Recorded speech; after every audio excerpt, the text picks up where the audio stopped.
Hi, I'm Charlie Etheridge-Nunn, or am I? I am. Um, Today's the 15th of August. The RPG a day word of the day is deceive. And I wanted to talk in a broad fashion rather than about specific RPGs. Deception is an interesting beast in role playing games and something which can work beautifully and something I know I've seen done extremely poorly before. So I know some games you get a flurry of note passing. One thing which was really interesting was a two-player Star Wars Wedge West End games game where I had two players that were on very much opposite sides. We were caught up in the pre-Phantom Menace hype and set it in Tatooine uh, by a pod racing bay. I knew too much probably about it because I was working in a comic shop at the time. So I used what information I had to go, oh, yeah, let's do this Sith, Jedi fighting. And there was a flurry of notes passing, and that was all right, you know.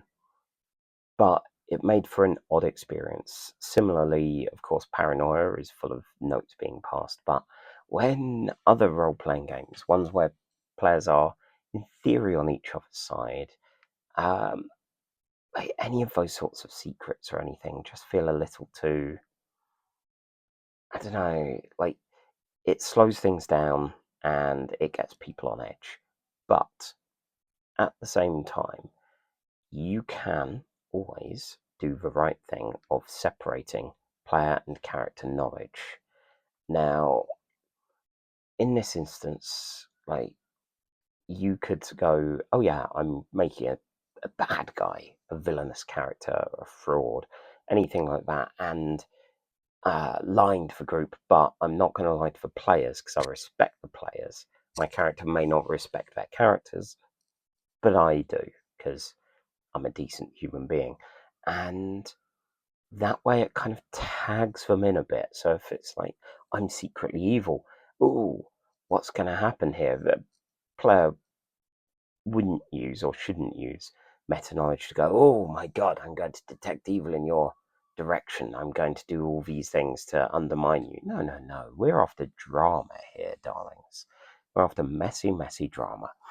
As such, when we had an evil player in a D&D third ed, I think, group, the paladin would always make sure that they were facing the wrong way when they were doing detect evil.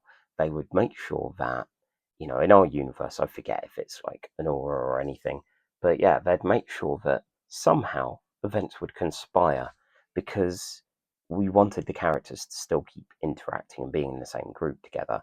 And it was far, far nicer to be open about the fact that this is happening. If it's like, oh, I'm a secret prince or anything like that, let the other players know because otherwise you'll reveal it and go, oh, I was a prince all along. And they'll be like, what? Oh, okay. And that's about it. We had one guy who was kind of an enchanted sword and he was very taciturn. Very like, oh, yes, I don't really talk to anyone. It's like, no one cared when big revelations happened. But if you let the other players know, they can help skirt the line. They can help go, ooh, we almost found out about the thing. And you can almost workshop like, I think this has run its course. Shall we do a thing? And that might even be just between you and the GM, but being open to the other players and reminding everyone, character knowledge, not the same as player knowledge. Like with the Brindlewood games, with the masks or keys or crowns for flashbacks, we the players see the flashbacks, the characters don't. And we might see incredibly duplicitous, weird things that they might keep locked away until the time is right. And then, as long as the players are aware, they can feel invested.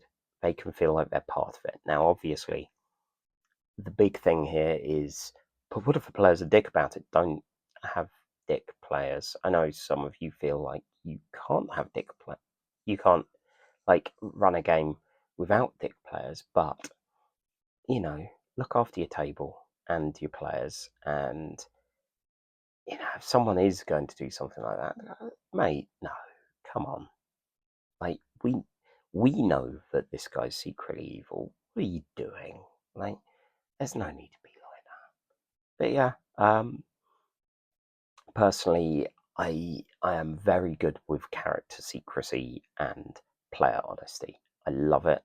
It's always fun to see, and sometimes you create some amazing dynamics between characters.